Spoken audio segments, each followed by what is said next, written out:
सचिन पायलट 2 दिवसीय टोंक विधानसभा क्षेत्र के दौरे पर आज शाम वार्ड नंबर 36 टोंक शहर में स्थानीय कार्यक्रम में शिरकत की। इस दौरान टोंक जिला अध्यक्ष श्री हरिप्रसाद बैरवा जी, कांग्रेस नेता श्री सऊद सईदी जी, नगर परिषद सभापति श्री अली अहमद जी, पीसीसी सचिव श्री अनिल चोपड़ा जी, वार्ड पार्षद मौजूद रहे एवं श्री सचिन पायलट जी को सुनने एवं उनके स्वागत के लिए शहरवासियों का हुजूम उमड़ा।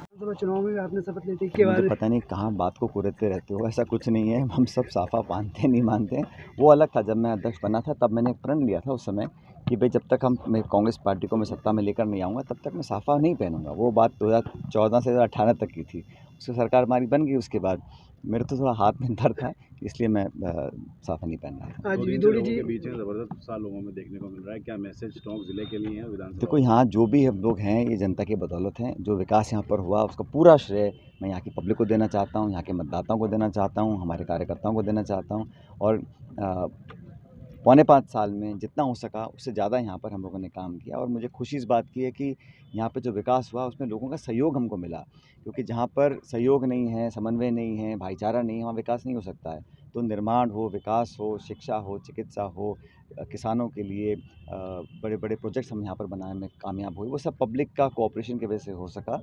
और मुझे खुशी है कि विकास के दृष्टिकोण से यहाँ पर हर मापदंड में हम लोगों की परफॉर्मेंस जनता के बीच बहुत अच्छी रही और लोगों का भी हमें रिस्पांस बहुत अच्छा मिल रहा है। गाँव में, शहरों में, जहाँ भी हम जा रहे हैं वहाँ पर अच्छा माहौल कांग्रेस के पक्ष में है। देखिए जयपुर से कई देखिए, बीजेपी जब चुनाव आते हैं उससे पहले सारे परिवर्तन यात्रा, संघर्ष यात्रा, आक्रोश यात्रा और ये तमाम जलसे निकालते हैं, लेकिन पब्लिक देखती है ट्रैक रिकॉर्ड क्या है, आपने 5 साल क्या किया। और चुनाव से ठीक पहले आप भाषण करें और जुलूस निकालें और भीड़ इकट्ठी कर लें, उससे बहुत ज़्यादा प्रभाव नहीं पड़ेगा। लोग गवर्नेंस को, लोग विचारधारा को, लोग उम्मीदवारों को देखकर वोट डालते हैं और हर पैमाने पर कांग्रेस बीजेपी से बेहतर निकलेगी। एक चर्चा हुई लोगों की जिस तरह से राजस्थान सरकार जिम्मेदार है।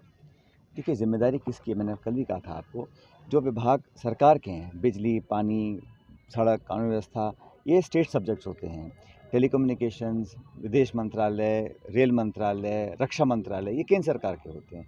जहाँ जो सहयोग चाहिए, जब मैं केंद्र सरकार में मंत्री था तो सर्वे हम लोगों ने करवाया, सैंक्शन हम लोगों ने करवाया, वित्त मंत्रालय से, प्लानिंग कमीशन से, एयरपोर्ट सिविल एविएशन मिनिस्ट्री से, बजट में सब हमने करवाया था। उसके बाद न जाने क्या बेरुखी हुई कि वो सरकार उसको आगे ले जाने में बिल्कुल असमर्थ रही और बहुत ज़्यादा कोशिश भी नहीं करी। अगर आप कोशिश करें और नाकाम हो जाए कोई दिक्कत नहीं है, लेकिन केंद्र सरकार ने कहीं न कहीं बेरुखी रखी, क्योंकि सरकार दूसरी पार्टी की थी संभवतः। और हम लोगों ने जो हमने करना था हमने पूरा किया, आज भी करने को तैयार हैं।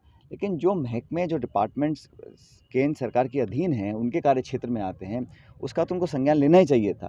मुझे दुःख है कि ये नहीं कर पाए, लेकिन अब समय बदलेगा। 24 में जब एनडीए की सत्ता जाएगी और इंडिया की अलायंस की सरकार आएगी, तब सभी काम होंगे। 2 दिवसीय टोंक दौरे पर का दूसरा दिन है।